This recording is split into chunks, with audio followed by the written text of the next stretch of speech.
ধর্ষণের আলামত মেডিকেল পরীক্ষায় তুফান মতিন দল থেকে বহিষ্কার হলেও নাগালের বাইরে মদতদাতারা।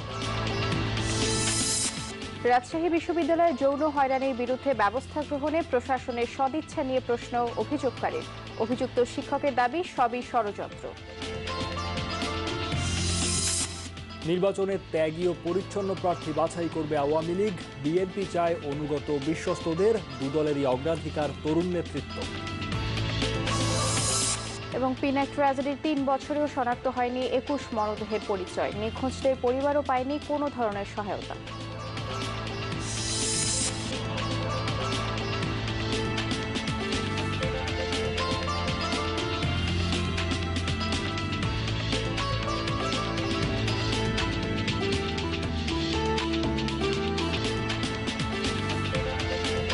শুভেচ্ছা, আমন্ত্রণ সংবাদ সারা দেশে। আপনাদের সাথে আছি আমরা দুজন, আমি নুসরাত বৃষ্টি এবং আমি সৌমিত্র শুভ্র। শিরোনাম দেখছিলেন, বিস্তারিত এবার। বগুড়ায় মেডিকেল পরীক্ষায় ধর্ষণের আলামত মিলেছে নির্যাতনের শিকার কলেজ ছাত্রীর। গতরাতে পরীক্ষা শেষে প্রতিবেদন জমা দেয় মেডিকেল বোর্ড। রোববার কলেজ ছাত্রীর ধর্ষণের আলামত যাচাইয়ের জন্য মেডিকেল পরীক্ষার আদেশ দেন আদালত। পরে শহীদ জিয়াউর রহমান মেডিকেলে পরীক্ষার জন্য আবেদন করে পুলিশ। এর প্রেক্ষিতে ফরেনসিক বিভাগের প্রধান ডাক্তার কে এম শফিকুল ইসলামের নেতৃত্বে গঠন করা হয় মেডিকেল বোর্ড। রিপোর্টে খুব পজিটিভলি বলা হয়েছে যে মেয়েটির সাথে জোরপূর্বক ধর্ষণের ঘটনা ঘটেছে এবং এই মেডিকেল সার্টিফিকেটের যে সাক্ষ্য প্রমাণ এগুলো সহকারে আমরা খুব দ্রুতই মামলাটিতে অভিযোগপত্র দাখিল করতে পারব। রিমান্ড শেষে আদালতে নেওয়া হয়েছে বগুড়া ছাত্রী নির্যাতন ও ধর্ষণ মামলার ৩ আসামি তুফান সরকার, তার সহযোগী মুন্না ও কাউন্সিলর রুমকিকে। আদালত প্রাঙ্গণে আছেন সহকর্মী মেহেরুল সুজন, সরাসরি যোগ দিচ্ছেন তিনি। সুজন, তদন্তকারী কর্মকর্তার কাছ থেকে কোনো তথ্য জানা গেছে? ৩ জনেরই কি নতুন করে রিমান্ড চাওয়া হবে?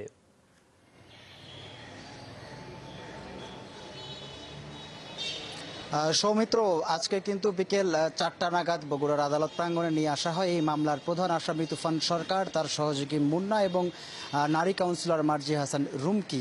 এদের মধ্যে রুমকি প্রথম দফায় ৪ দিনের রিমান্ডে ছিলেন এবং তুফান সরকার ও মুন্না ছিলেন দ্বিতীয় দফায় 2 দিনের রিমান্ডে।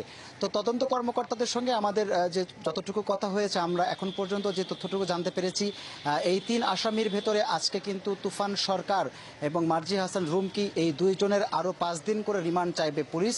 তারা যেটি বলছেন যে এখনো অনেক তথ্য আসলে তারা উদ্ঘাটন করতে পারেননি, যে কারণে অধিকতর জিজ্ঞাসাবাদের জন্য তাদেরকে আবারও রিমান্ডে নেওয়া প্রয়োজন এবং এই আবেদনটুকু তারা কিন্তু এরই মধ্যে আদালতে জমা দিয়েছেন। আরেকটি তথ্য আমরা জানতে পেরেছি যে এই মামলার অন্যতম আসামি মুন্না, যার কিন্তু আজকে আদালতে 164 ধারায় জবানবন্দি দেওয়ার কথা রয়েছে। তো এখন পর্যন্ত সর্বশেষ যে অবস্থাটি, তাদেরকে আদালতে নিয়ে আসা হয়েছে 1 ঘন্টা আগে এবং আর কিছুক্ষণের মধ্যেই জুডিশিয়াল ম্যাজিস্ট্রেট আদালত ভবনের 4র্থ তলায় সিনিয়র জুডিশিয়াল ম্যাজিস্ট্রেট আহসান হাবিবের এজলাসে তাদেরকে নেওয়া হবে এবং সেখানে রিমান্ডের শুনানি চলবে। সেই সঙ্গে চলবে যে আসামির আসলে 164 ধারায় স্বীকারোক্তিমূলক জবানবন্দি দেওয়ার কথা রয়েছে, সেই জবানবন্দিটিও রেকর্ড করার কথা কিন্তু রয়েছে। তো সৌমিত্র, এই ছিল আমার কাছে আদালত প্রাঙ্গণ থেকে সর্বশেষ। সুজন, ধন্যবাদ আপনাকে।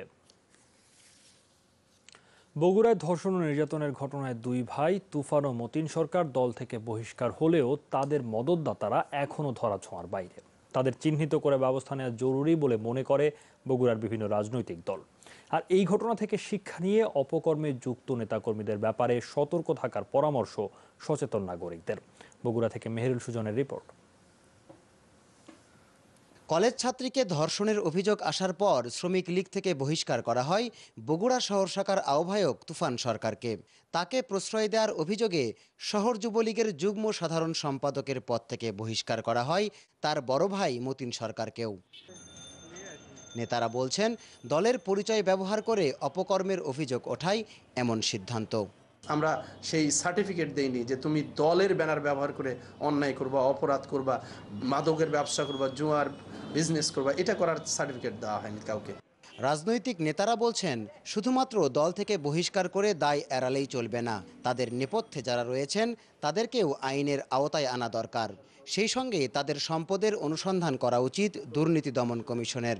এদের দৃষ্টান্তমূলক শাস্তি যদি প্রশাসন না দিতে পারে, একটা সময় আপনার বাচ্চা, আপনার জেনারেশন নিয়ে, আমার জেনারেশন নিয়ে আমরা কিন্তু বিপাকে পড়ব। রাজনৈতিক ছত্রছায়ায় যারা অবৈধ ক্ষমতা অবৈধভাবে চর্চা করছে এবং অবৈধ অর্থের মালিক হয়েছে। আজকে দুর্নীতি দমন কমিশন আজকে এদের বিরুদ্ধে আজকে ব্যবস্থা নিতে হবে এবং এদেরকে গ্রেপ্তার করতে হবে। সচেতন নাগরিকরা বলছেন, সবসময়ই ক্ষমতাসীন দলের ব্যানারে কিছু মানুষ অপকর্মে যুক্ত থাকে, তাই তাদের ব্যাপারে সতর্ক হওয়া উচিত সব রাজনৈতিক দলেরই। মূল যে তাদের উদ্দেশ্য আসলে যে বেশি অর্থ জোগাড় করা, নিজেদেরকে আরও বেশি ধনী করা, প্রকৃত অর্থে রাজনীতিবিদ, তাদের প্রতি আমাদের অনুরোধ, এইসব চিহ্নিত মানুষদেরকে আপনাদের দলে রাখবেন না। মেহেরুল সুজন, যমুনা নিউজ, বগুড়া। দর্শক, বনশ্রীতে লাইলি নামে এক গৃহকর্মীর রহস্যজনক মৃত্যু হয়েছে। এ ঘটনায় গৃহকর্তার বাড়িতে ভাঙচুর চালিয়েছে স্বজন ও স্থানীয়রা। বনশ্রীতে রয়েছেন আমাদের সহকর্মী রাব্বি সিদ্দিকী, সরাসরি তিনি যোগ দিচ্ছেন। রাব্বি, এখন সেখানকার পরিস্থিতি কেমন দেখছেন? এলাকাবাসীর বক্তব্য কি?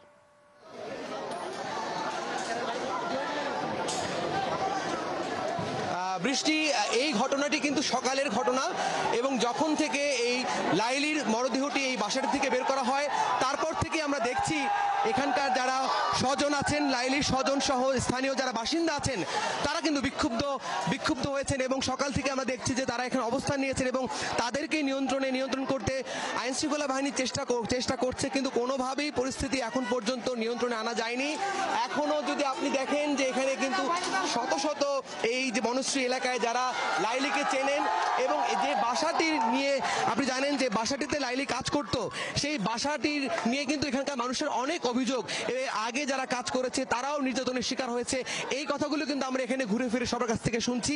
এখনো পরিস্থিতি আপনাকে যদি দেখাই, বাড়িটির কিন্তু চতুর্দিক থেকেই ভাঙচুর চলছে এবং বিক্ষুব্ধ জনতা তারা কিন্তু এখানে অবস্থান নিয়ে আছেন এবং এই বাড়ির আশপাশে এই বাড়ির মালিকের একটি গাড়ি ছিল, ব্যক্তিগত গাড়ি, সেই গাড়িটিও কিন্তু কিছুক্ষণ আগে আগুন দিয়ে জ্বালিয়ে দেওয়া হয়েছে এবং এই বাড়ির সামনেও কিন্তু এখন আগুন দিয়ে কিন্তু এইখানকার যারা আছেন বিক্ষুব্ধ জনতা তারা কিন্তু আগুন জ্বালাচ্ছেন এবং সব মিলিয়ে দুই পাশেই কিন্তু বৃষ্টি আইনশৃঙ্খলা বাহিনীর সদস্যরা আছেন, কিন্তু আমরা দেখেছি তারা আইনশৃঙ্খলা বাহিনীর সদস্য তারা চেষ্টা করছেন পরিস্থিতি নিয়ন্ত্রণে আনার জন্য, তবে কোনোভাবেই কিন্তু এখন পর্যন্ত আমরা যা দেখছি কোনোভাবেই পরিস্থিতি কিন্তু নিয়ন্ত্রণে আনা সম্ভব হচ্ছে না এবং পরিস্থিতি নিয়ন্ত্রণে আনতে গিয়ে পুলিশের কিন্তু একজন সিনিয়র সদস্য কিন্তু আহত হয়েছেন এবং এখানকার যারা আছেন তারা কিন্তু বলছেন দৃষ্টান্তমূলক শাস্তি চাইছেন এবং সেই শাস্তির দাবিতে এরই মধ্যে বৃষ্টি, আমি যদি একটু বলি, বাড়ির মালিককে কিন্তু গ্রেফতার করা হয়েছে, দারোয়ানকে গ্রেফতার করা হয়েছে এবং এখনো কিন্তু তারপরেও কিন্তু এই বাড়ির সামনে কিন্তু অবস্থান নিয়ে আছেন